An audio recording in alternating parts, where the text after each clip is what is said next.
Good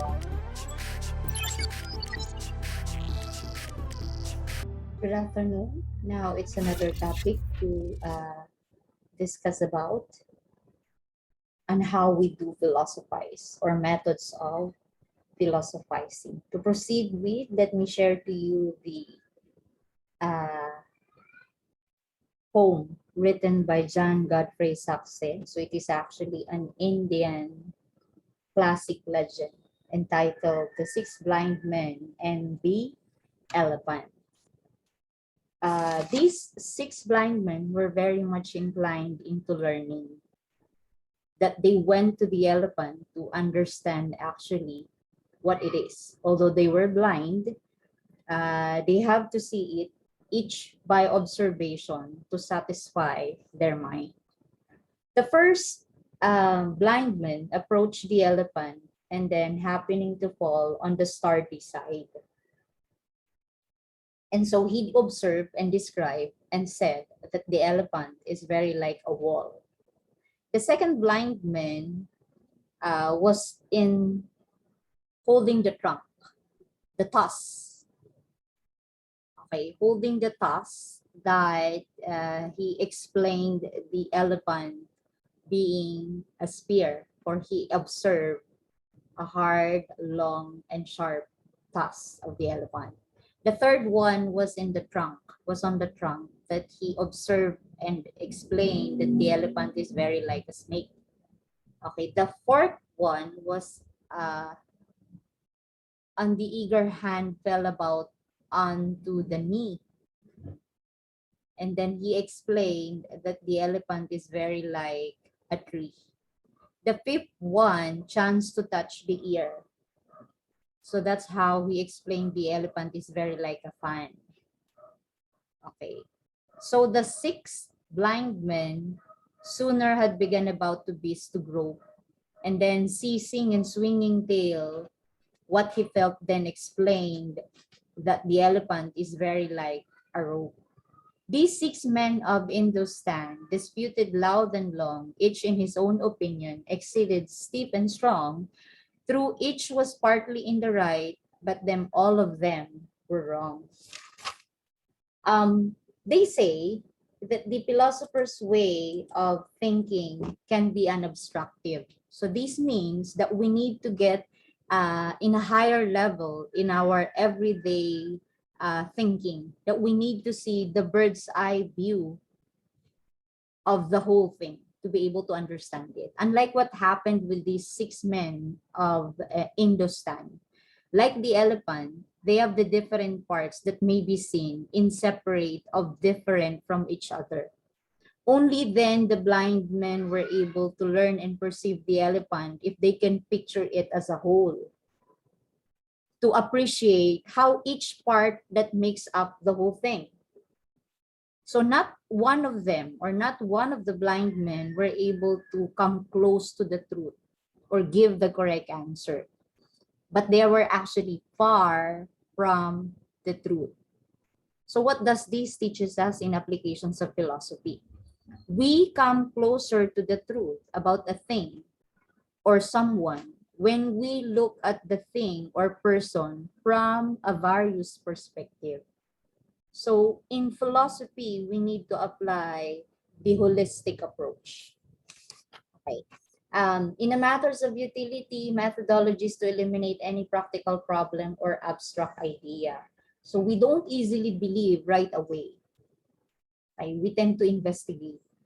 We do not assume right away of whatever comes to our perceptions, but rather we hold, we wait until we take another perspective to understand what it is. In the process of doing philosophy, it is critical to have the holistic point of view. Remember that we need to go to a higher level of thinking every day, being a human being, to understand the whole picture. So some skills involved in doing philosophy: the critical, the logical, the analytical thinking, observations, and communicative skills. Doing philosophy is applied in everyday activities because we decide in every situation. Only then that we come to think, because in philosophizing, you need to question yourself. Okay. You need to question yourself. So you have to understand rather how the questions to be philosophical and how it comes to be personal. We evaluate situation. We evaluate process. Doing philosophy allows the person to make better decisions. So it helps us decide, especially if you have choices.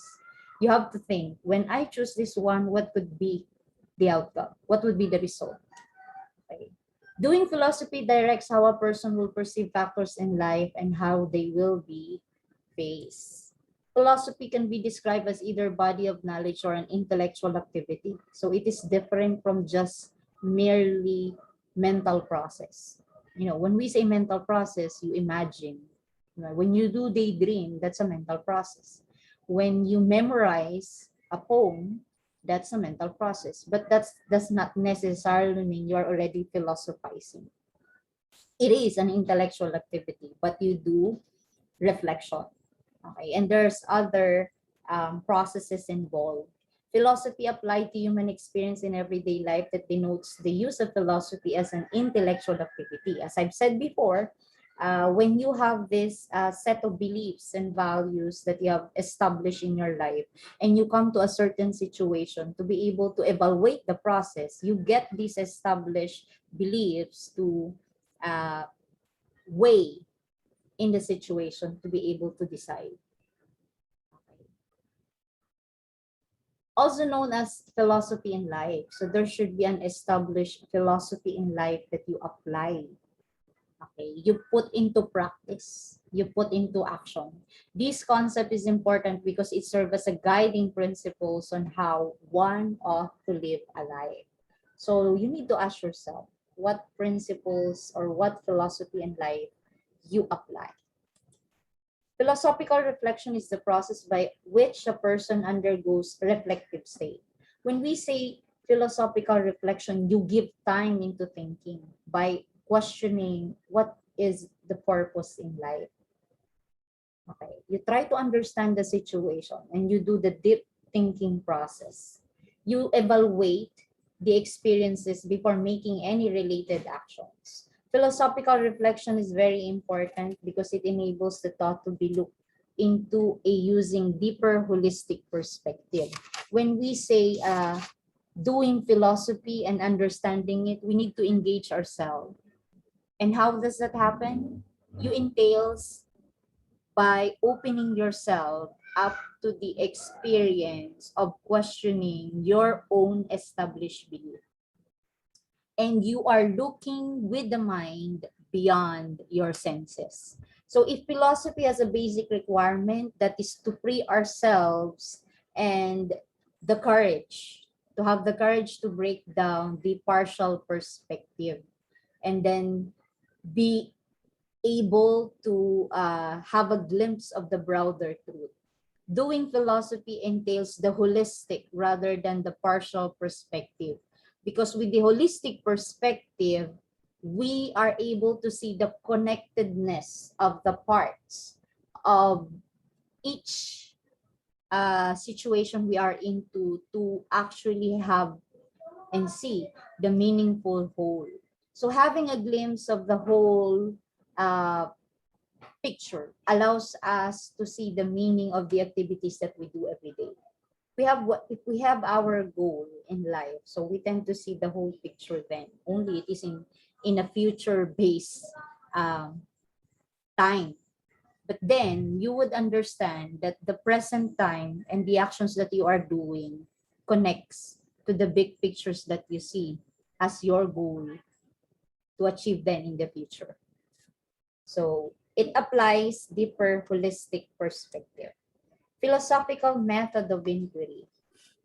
So we inquire. Okay? We inquire in finding truth. Philosophical method of inquiry, it's not just pure reasoning. Okay, like it said before, it requires deep reflection. It includes contemplation combined with confirmed experiences. Okay, you just, okay, wait, I just heard your side, but let me wait for the other people. Let me hear his or her side first. You don't just believe by everything you have heard. until you see the other side or the other perspective. You contemplate. You only say, okay, that's true, because I think I've seen that happen to other people. Okay, you base it by your own experience. You confirm it if ever that is actually happening in reality. You observe and you do introspection. So in other words, it is similar to scientific, rational, and coupled with philosophical reflection. It is not just one side of rational thinking. Scientific method. So it's a process by which you identify the problem. You gather data to be able to evaluate what makes it a problem. You propose a hypothesis and you test hypothesis, and then you try to discover the truth with that conclusion. So with that conclusions, you apply it into specific principles. You apply it into specific cases in your life. Philosophical method of inquiry is applicable in solving the mysteries of the human person, because what is involved are non-empirical component which cannot be revealed or disclosed, or purely empirical or experimental analysis. However penetrating efficient these may be. So the goal of philosophical inquiry is making a sound judgment about all that man does. Okay? Philosophy is a body of organized and unified knowledge that can be attained through scientific investigation. It's a science that rejects myth, hearsay, and wishful thinking and makes conclusion using empirical evidence. So you don't just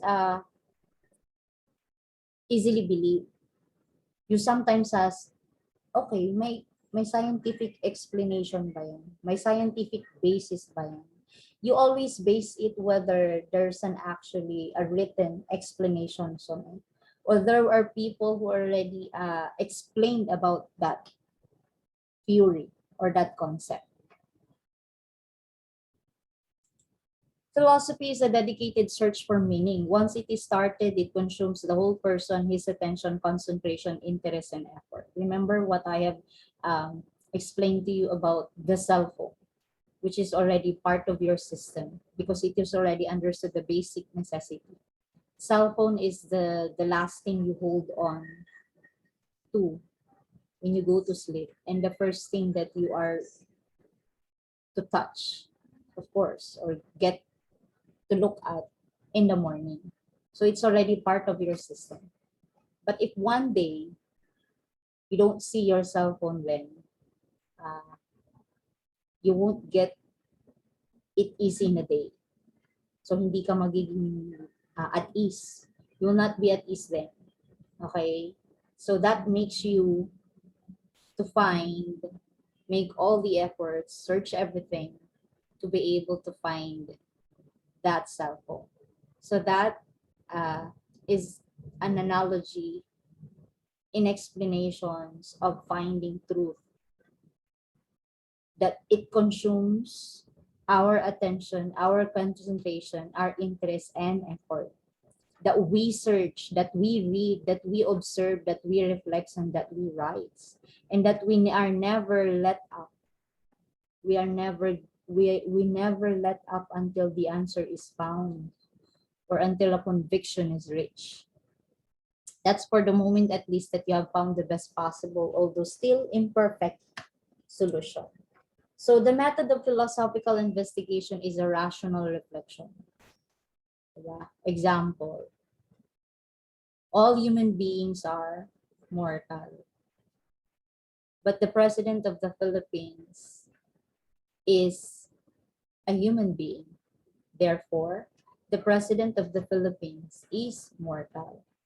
So the method of observing facts and interrelating them in one another and really interpreting them by means of rational hypothesis. You make use of analysis, the synthesis like science. You end by a hard method of reason. You do the method of empirical observations and rational thinking, preeminently speculative and critical. So rational reflection is the principal method of philosophical investigation. you base it upon the experience of facts. You have to make sure whether there was written explanations about it. Pasok ba yan sa banga? May nasusulat ba? Meron bang nagpaliwanag sa issue na yan? So you tend to base it to something like a requirement, something like an established facts already. And you try to weigh both of it. It is not unscientific and non-empirical. Philosophy employs rational reflections of the facts of experience in order to explain them adequately by making rational hypotheses. Philosophy has been described as a science because it deals with the study of process governing the thought. Like, you already establish a belief, understanding that a table is a four-leg furniture. But you try to observe everything, because you have seen a lot of furniture as a four-leg type. So you might ask, what is the difference of table to the other four-leg furniture? Until you find a new definition. Because you have observed, because you have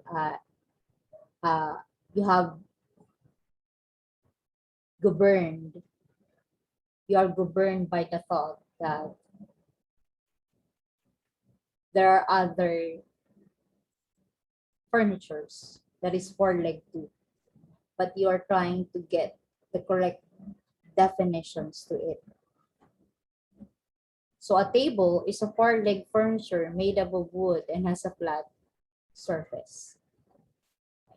Through the Socratic method that we come up with the true definitions of a chair, it helps us to improve our understanding of something and eventually arrive at the truth that enables us to move to the state of not knowing to that of knowing. And once you have found that, you apply it into actions. You acted upon to that truth. So philosophy is a dedicated search for meanings. Once it started, it consumes the whole person. The method of philosophical investigation by a rational reflection. So philosophy employs rational reflection on the facts of experience based on explain adequately by making a rational hypothesis. And that would be all. For more ICCT College's video updates, please subscribe and click the notification button.